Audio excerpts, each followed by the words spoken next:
Good evening. This is the CBS Sunday Night News. I'm Charles Osgood. It's considered a pretty drastic step in business to file for bankruptcy, but today the 8th largest company in the United States, Texaco, took that step after months of maneuvering to ward off a multi-billion-dollar judgment in favor of Pennzoil. Ray Brady, our CBS News business correspondent, has more. They'll all file into court again tomorrow morning, but this time Texaco, the oil giant, will enter court as the biggest bankrupt in American history. Texaco's president made the announcement this afternoon. It is with the most profound regret that I report to you that today Texaco filed for protection under Chapter 11 of the U.S. Bankruptcy Code. Texaco's trouble started when a court found it guilty of interfering in a merger between Getty Oil and Pennzoil. Result, the court awarded Pennzoil damages now amounting to $11 billion. Money Texaco says it can't pay. Pennzoil, it says, won't negotiate. So Texaco went bankrupt. There's a tremendous amount of capacity in the oil industry, so the consumer shouldn't be affected at all. Texaco hopes the bankruptcy will enable it to gain time to fight that huge penalty. But Pennzoil's top lawyer calls the action stupid and says it won't stop his client from collecting. Ray Brady, CBS News, New York. Secretary of State George Shultz, carrying a letter to Soviet leader Gorbachev from President Reagan, is about to begin a series of meetings in Moscow on the subject of arms control, with one agreement so close they can almost touch it. From the Soviet capital, Wyatt Andrews reports. The superpowers are now critically close to a treaty that would remove all intermediate-range nuclear missiles from Europe, a treaty that could involve the largest build-down ever of the superpower arsenal. The obstacles. To the NATO allies, 0 intermediate-range weapons in Europe leaves the Warsaw Pact dangerously ahead in short-range weapons. Shultz will argue that NATO be allowed to build up its short-range arsenal to match Soviet levels, even as the intermediate weapons are being dismantled. That buildup is what the Soviets oppose. We are against any kind of buildup, either Soviet or American. It makes no difference. Our offer is to reduce and liquidate all tactical rockets. As usual, Shultz will also take up the cause of Jewish refuseniks and divided families denied the right to leave the Soviet Union. This week in Moscow, several protests have been timed to get Shultz's attention. The protests were tolerated by the KGB, but often challenged by conservative passers-by who consider demonstrating an unpatriotic act. We educated you here, this woman is saying, and yet you still think life is bad for you here. Both the Soviets and the Americans are aware there are but 8 months left until an American election year, meaning there is a very short deadline for any Soviet arms control deal with President Reagan.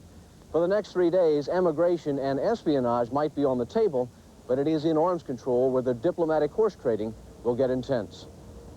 Wyatt Andrews, CBS News, Moscow.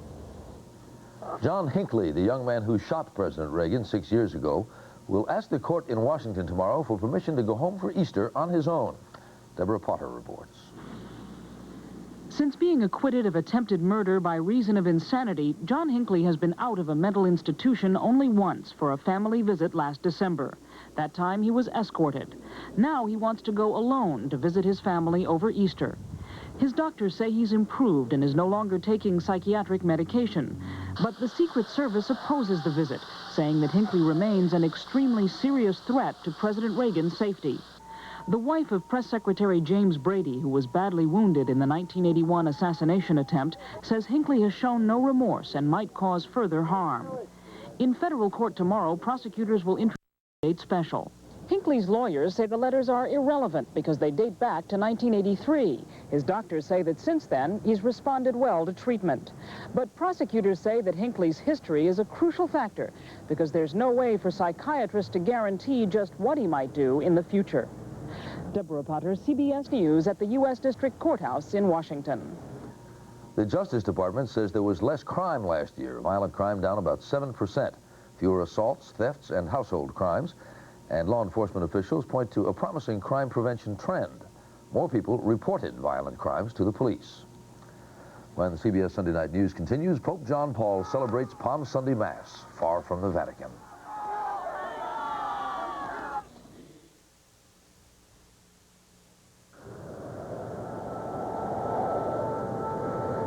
Imagine you were building a town.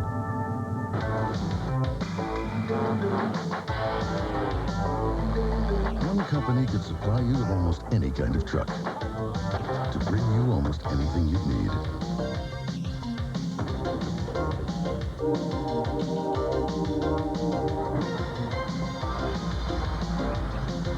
One company could lease, manage, and maintain a single truck or an entire fleet. One company could help get goods to stores, people to work, kids to school. That company is Ryder. We're more than yellow trucks. We help build towns, business by business, family by family, dream by dream. Ryder. We're there at every turn. After 2 weeks in 19 cities in 3 countries, Pope John Paul's South American tour is over. Before he left for the Vatican, he prayed with nearly 1 million people at a Palm Sunday Mass in Buenos Aires. Bert Quint reports. It was the first time in centuries that a pope celebrated Palm Sunday Mass away from the Vatican. And John Paul did it in a city that had greeted him with little enthusiasm and some bitterness. He kept his homily free of the subjects that have made his visit to Argentina controversial. One is divorce. Argentina is one of only 7 countries where divorce still is banned, and 1 million couples live outside the law because of it. Argentina's Congress plans to legalize divorce soon, and the pontiff in several speeches fought a last-ditch and probably losing battle to prevent that. On the streets of the capital, small groups of conservatives thanked him for trying. Others on the street during the visit reflected the resentment of many Argentinians of the way the church here supported the military dictatorship that kidnapped and killed thousands of people. The desaparecidos, the victims are called, those who have disappeared. It wasn't until last night that the Pope even mentioned the issue. Then it was a brief, last-minute addition to a speech, apparently prompted by the criticism. He said, may there be no more kidnappings, no more people who disappear. Today, the Pope spoke of something he hopes will replace the anger. He is establishing the tradition in the Roman Catholic Church of making Palm Sunday International Youth Day. And in his homily, he urged the young to build a civilization of love. Bert Quint, CBS News, Buenos Aires. The United States called it retaliation for terrorist acts. Muammar Gaddafi called it an assassination attempt that failed. The U.S. bombing attack on Libya nearly a year ago, an event Libyans are not forgetting. Alan Pizzi reports. The Libyan capital is being quietly geared up to mark the first anniversary of the bombing, an event that is referred to here as the American imperialist aggression. Scores of foreign guests have been brought into hotels for the commemorations, which will take place at 2 o'clock Libyan time Wednesday morning, the exact time the first bombs fell a year ago.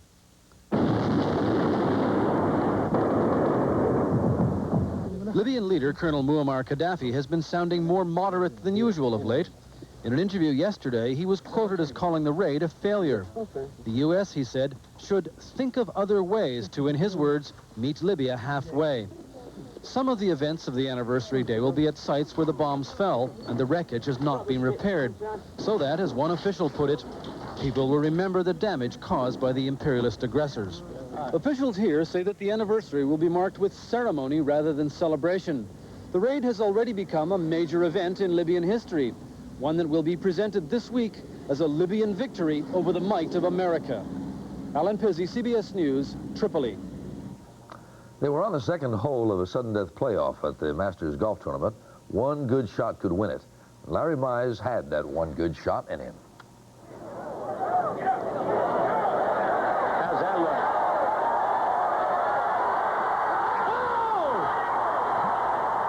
That great birdie gave Mize his first Masters title right there in his hometown of Augusta, Georgia. In a moment, garbage in, garbage out.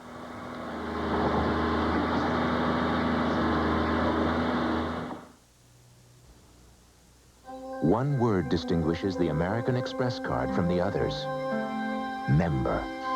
And membership has its privileges. I left my prescription medicine at home. Don't worry. Global Assist can help. Thank you. Oh, honey, it's a real find. Let's go for it.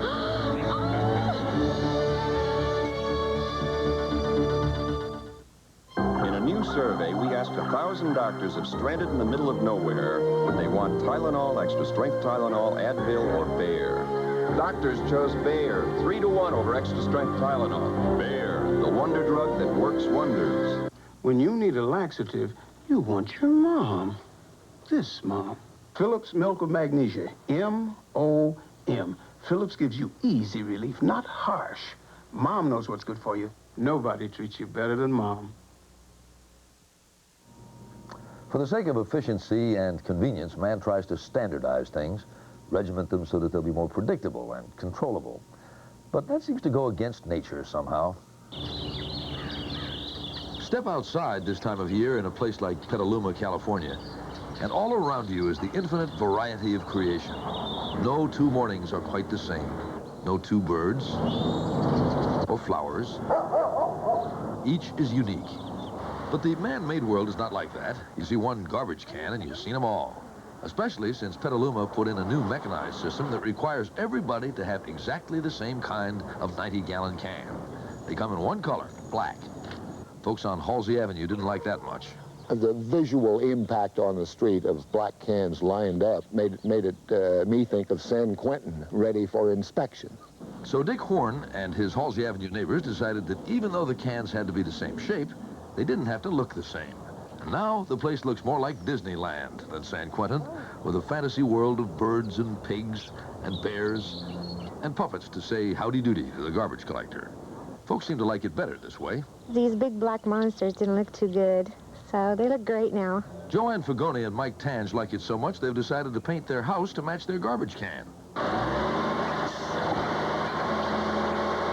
Just because something is efficient, it doesn't have to be oppressive, Dick Horn says. Today, Petaluma. Tomorrow, who knows? You know, it's like dropping a pebble in a pond. There are ripples. You don't know where it's going to end. And that's the CBS Sunday Night News. I'm Charles Osgood. Good night. I'll see you on the radio. Gesundheit. Hay fever, huh? Well, it's a good thing you're coming in. It's been 3 years. 2 o'clock. Bye. I hope you see your doctor soon. Last year, doctors helped millions of people get fast relief from their hay fever symptoms without the degree of drowsiness often experienced with anti-allergy products.